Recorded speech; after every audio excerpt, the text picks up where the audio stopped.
Le bébé T-Rex était adorable. Voilà, c'est dit. Difficile d'imaginer ces deux mots dans la même phrase. Mais après tout, même le grand méchant T-Rex n'est pas sorti de sa coquille déjà adulte et effrayant. Au cours de ses premiers mois sur Terre, bébé T-Rex était une jolie petite boule de poils de la taille d'une dinde. Un peu comme un oisillon à l'allure bizarre sortant d'un œuf surdimensionné. Pas assez de nourriture, un environnement dangereux, des astéroïdes, les pauvres bébés étaient si impuissants et faibles que seule la moitié d'entre eux atteignaient leur premier anniversaire. Les scientifiques pensent que leur duvet était là pour les garder au chaud quand ils étaient encore petits et vulnérables, en plus de les aider à se camoufler et à rester en sécurité. Les petits n'avaient pas encore de grandes dents pointues. Ils se nourrissaient alors surtout de petits reptiles et d'insectes.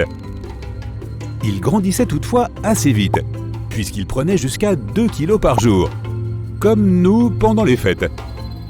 Mais le fait le plus étrange à leur sujet, quand ils étaient petits, leurs bras avaient l'air tout à fait normaux par rapport à leur corps.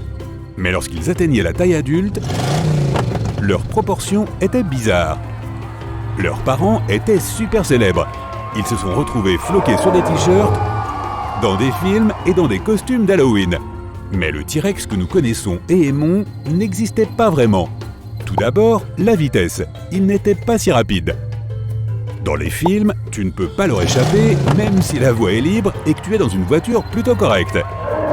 Selon les premières estimations, les T-Rex pouvaient courir entre 16 et 48 km à l'heure, ce qui est très rapide, mais des recherches récentes montrent qu'en réalité, ils ne pouvaient atteindre qu'environ 19 km à l'heure. Une vitesse supérieure aurait brisé leurs os massifs. Alors détends-toi, après quelques mois d'entraînement, même la patate de canapé la plus dévouée pourrait échapper aux dents acérées de ce monstre.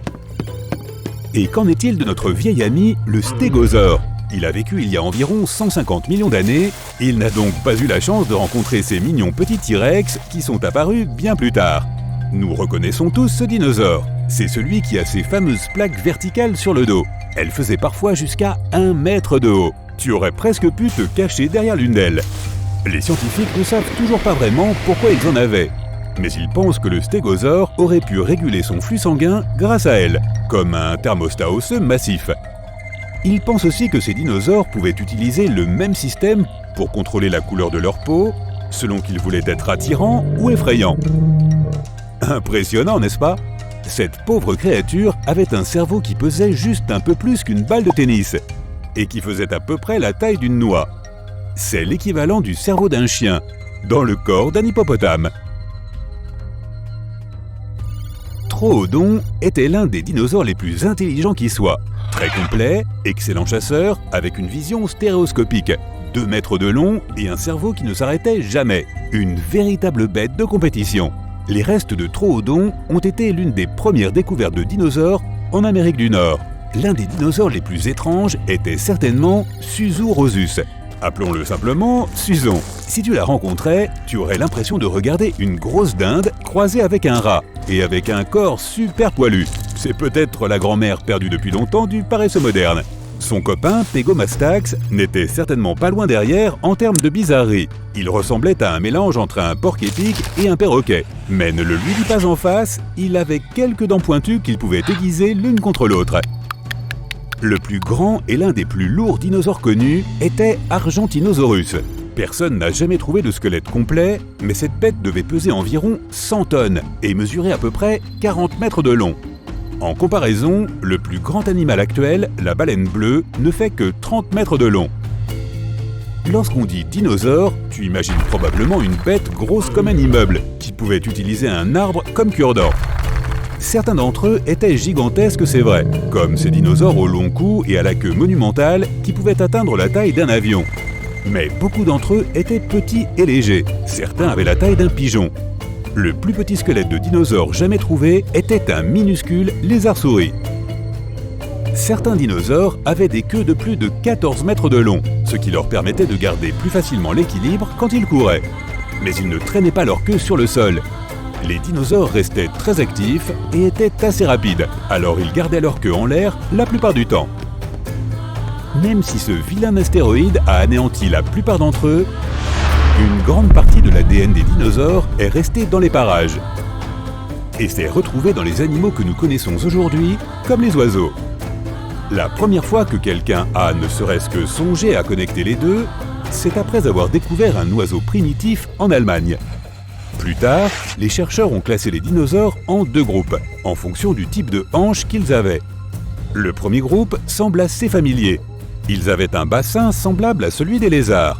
Le deuxième groupe avait des hanches semblables à celles des oiseaux. De plus, beaucoup d'anciens carnivores avaient des os remplis d'air, ce qui est aussi le cas des oiseaux. Les oiseaux sont peut-être les descendants vivants des dinosaures, mais certains animaux encore présents ont réellement été témoins de l'âge des dinosaures. Si seulement ils pouvaient parler! Serpents, abeilles, requins, crabes, homards, crocodiles, cafards, même les tortues de mer. Leurs ancêtres ont tous croisé de vrais dinosaures. Les dinosaures carnivores marchaient principalement sur deux pattes, pour être plus rapides et avoir les mains libres pour rattraper un petit Snacosaurus. Les herbivores marchaient sur quatre pattes pour pouvoir porter leur corps massif. Certains des plus gros mangeurs de plantes avaient besoin d'environ 1 tonne de nourriture par jour. Imagine des animaux si grands qu'ils devaient manger quotidiennement un tas de légumes de la taille d'une maison. Il y a environ 700 espèces connues de dinosaures éteints. Cela semble beaucoup, mais nous ne les avons probablement pas toutes découvertes. Il y a 5 ans, on a découvert un nouveau type de dinosaure. Il avait des cornes tronquées juste au-dessus de ses yeux, qui le faisaient tellement ressembler au personnage de bande dessinée qu'ils l'ont appelé Hellboy. Dans les années 90, des scientifiques ont découvert un cratère dans la péninsule du Yucatan, au Mexique. Tu connais la suite. Il y a environ 66 millions d'années, un météore de la taille du mont Everest a frappé notre planète et a rempli l'atmosphère de poussière, de gaz et de débris qui ont provoqué une grave catastrophe climatique. Cela a déclenché une vague de chaleur et un souffle qui est monté dans l'atmosphère, bloquant partiellement le soleil. Game over. Merci d'avoir joué, messieurs les dinosaures. Il n'y a pas eu de chevauchement entre l'âge des humains et celui des dinosaures. Les dinosaures ont disparu il y a plus de 60 millions d'années. Mais ils ont existé sur Terre pendant 160 millions d'années. Les humains d'apparence moderne n'existent que depuis environ 250 000 ans. Tous les dinosaures n'étaient pas en vacances au Mexique lorsque l'astéroïde a frappé. Ils vivaient partout sur le globe. Certains vivaient dans des déserts, tandis que d'autres vivaient dans des zones proches d'anciennes rivières, entourées de forêts épaisses et d'une riche végétation. Ils n'étaient pas trop difficiles, alors ils vivaient partout, même en Antarctique. Mais ce continent n'était pas couvert de glace à l'époque. Les deux pôles abritaient des forêts. La plupart des gens imaginent que tous les dinosaures étaient gris-verts à cause des films. De plus, nous pensons généralement que ce sont des lézards géants. Les scientifiques ne savent toujours pas grand-chose sur les teintes de peau des dinosaures, mais les chercheurs ont récemment trouvé des preuves que les dinosaures ont existé dans toutes les couleurs. Et l'un d'eux avait même des anneaux blancs et oranges sur sa queue. Dinosaure signifie « terrible lézard » en grec. Les scientifiques pensaient que les dinosaures avaient surtout le sang froid, comme les serpents, les lézards ou d'autres reptiles. Il s'avère qu'ils avaient peut-être tort. Certaines preuves indiquent qu'ils avaient le sang chaud, comme les mammifères. Quelque part en 2014, les scientifiques ont déclaré que la plupart des dinosaures étaient des mésothermes. Un peu de ceci, un peu de cela. Et il s'avère que beaucoup d'entre eux avaient des plumes, comme les bébés T-Rex. Cela les aidait à réguler leur température corporelle. Un autre élément auquel nous croyons et qui provient des films est le bruit que faisaient les dinosaures. Les producteurs mélangent généralement un tas de bruits d'animaux pour obtenir cet authentique rugissement de dinosaures. Le T-Rex produit généralement un son qui est un mélange d'alligator, de tigre et du couinement d'un bébé éléphant. Et ce redoutable souffle de T-Rex, c'est juste le son de l'air passant par les vents d'une baleine.